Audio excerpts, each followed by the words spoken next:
Hello friends, welcome to Shah சமையல். இன்றைக்கி நம்ம களரி கறியும் நெய் சோறும் வீட்டில் எப்படி ஆக்குறதுன்னு சொல்ல போகிறேங்க. ரொம்பவும் டேஸ்டியாக இருக்கும். காயல்பட்டினத்தில் களரி கறி ரொம்ப ஃபேமஸுங்க. நீங்கள் இன்னும் எங்கள் சேனலை சப்ஸ்கிரைப்ஸ் இல்லைனா சப்ஸ்கிரைப் பட்டனை ப்ரெஸ் பண்ணிவிட்டு பெல் ஐக்கானை ப்ரெஸ் பண்ணிடுங்க. உடனுக்குடன் எங்களோட நோட்டிஃபிகேஷன் உங்களுக்கு வந்துடும். இந்த வீடியோ பிடிச்சிருந்துச்சுன்னா லைக் கொடுத்துருங்க. களரி கறி செய்கிறதுக்கு ஒரு கடாய் எடுத்துக்கங்க. அடி வந்து கனமாக இருக்கணும், ஏன்னா நம்ம ஸ்லோ ஃப்ளேமில் செய்ய போகிறோம். கீழே வந்து அடி பிடிக்காமல் இருக்கணும். இப்போ நான் 2 டேபிள் ஸ்பூன் அளவு நெய்யும் 2 டேபிள் ஸ்பூன் அளவு தேங்காய் எண்ணெயும் சேர்த்துருக்கேங்க. ஸ்டவ்வை வந்து மீடியம் ஃப்ளேமில் வச்சுக்கோங்க. எண்ணெய் சூடான உடனே 4 கிராம்பு 4 ஏலக்காய் உங்கள் விரல் அளவு பட்டையை மூணாக உடச்சி போட்டுக்கோங்க. இப்போது ஒரு வெங்காயத்தை நல்லா ஒரு பெரிய வெங்காயமாக நீட்டமாக கட் பண்ணி அதையும் சேர்த்துக்கோங்க. சேர்த்து நல்லா மிக்ஸ் பண்ணிக்கோங்க. அந்த எண்ணெயில் நல்லா வதக்கிக்கோங்க. கொஞ்சமாக உப்பு சேர்த்துக்கோங்க. அப்போ தான் வந்து வெங்காயம் சீக்கிரமாக வதங்கும். இந்த களரி கறி செய்கிறதே ரொம்ப லோ ஃப்ளேமில் தாங்க வச்சு செய்யணும். கறி வந்து நம்ம இந்த கடாயில் தான் வேக வைக்க போகிறோம். குக்கர் யூஸ் பண்ண மாட்டோம். எவ்வளோக்கு எவ்வளோ நம்ம லோ ஃப்ளேமில் சமைக்கிறோமோ, டைம் எடுத்து சமைக்கிறோமோ அவ்வளோ டேஸ்ட்டாக இருக்கும் களரி கறி. குக்கர்லலாம் நீங்கள் சமைச்சிங்கன்னா அவ்வளோ டேஸ்ட் வராது. நல்லா வதக்கிங்க. இந்த வெங்காயம் வந்து நல்லா பொன்னிறமாக ஆகிற வரைக்கும் நம்ம வதக்கிக்கணுங்க. இதுக்கு களரி கறிக்கு இம்பார்ட்டண்டாகவே இதோட மசாலா தாங்க. இந்த மசாலாலாம் நான் டிஸ்கிரிப்ஷன்லேயும் உங்களுக்கு கொடுக்குறேன். இதே அளவு நீங்கள் போட்டிங்கன்னா அதே மாதிரி டேஸ்ட்டு வரும். பாருங்கள், நல்லா பொன்னிறமாக வெங்காயம்லாம் வதக்கியாச்சு. இப்போ 1 டேபிள் ஸ்பூன் அளவு ஜிஞ்சர் கார்லிக் பேஸ்ட் சேர்த்துருக்கேன். அப்புறம் 1 டேபிள் ஸ்பூன் அளவு தயிர் சேர்த்துருக்கேங்க. இதை சேர்த்து நல்லா வதக்கிக்கோங்க. இந்த ஜிஞ்சர் கார்லிக்கும் தயிரும் நல்லா வதங்கி இதோட பச்சை வாசம்லாம் போயிடணுங்க. கம்ப்ளீட்டாக இந்த மாதிரி இருக்கணும்.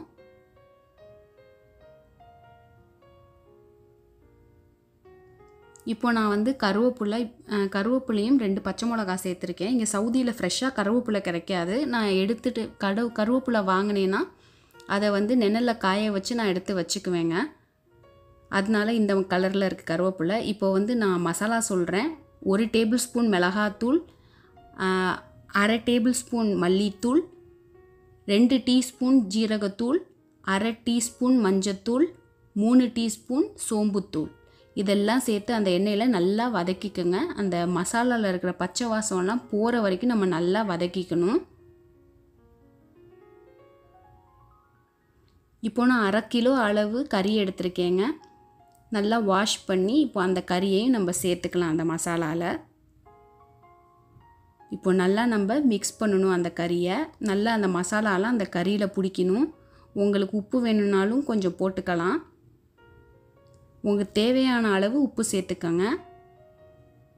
உங்களுக்கு காரம் கம்மியாக வேணும்னா நீங்கள் வந்து 1/2 டேபிள் ஸ்பூன் மிளகாவும் போட்டுக்கலாம். நாங்கள் காரம் நல்லா சாப்பிடுவோம், அதனால் 1 டேபிள் ஸ்பூன் அளவு சேர்த்துருக்கேன்.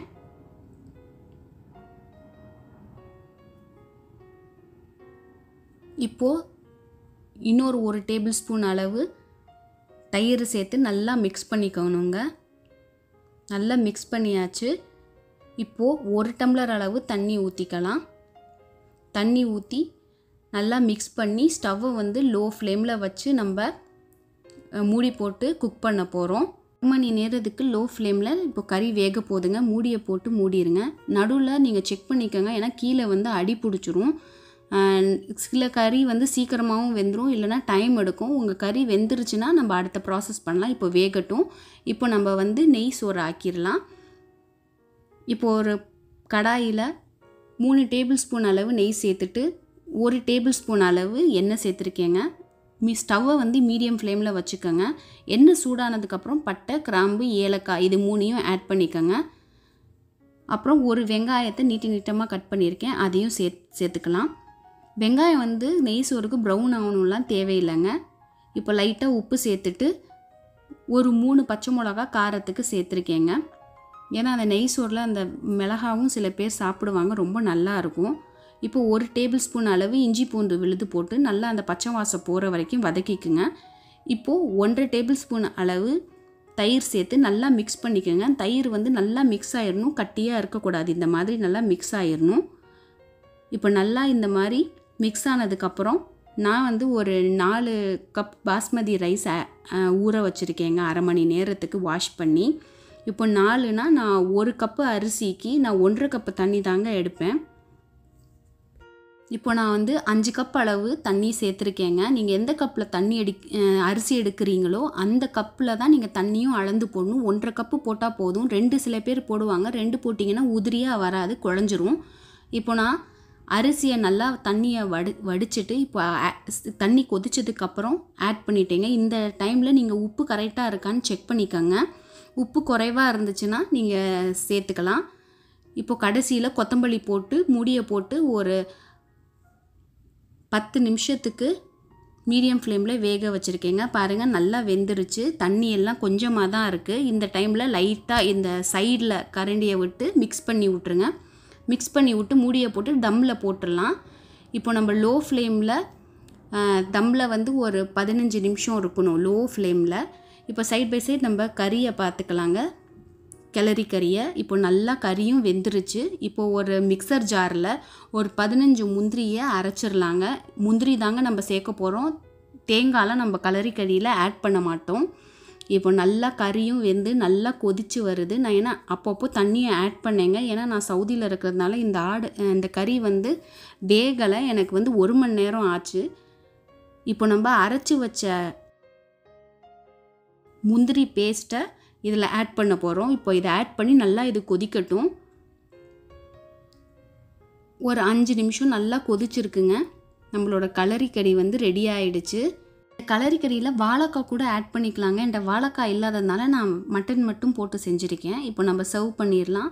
நல்லா சூடான நெய் சோறில் இந்த கலரி கறி போட்டு ரொம்பவும் டேஸ்ட்டாக ரொம்ப சூப்பராக இருக்குங்க. சைடில் வந்து அப்பளமும் வறுத்து நீங்கள் சாப்பிடலாம். ரொம்பவும் டேஸ்ட்டாக இருக்கும். ரொம்ப ஈஸியாகவும் அத்தன்டிக்கான இந்த கலரி கறிங்க.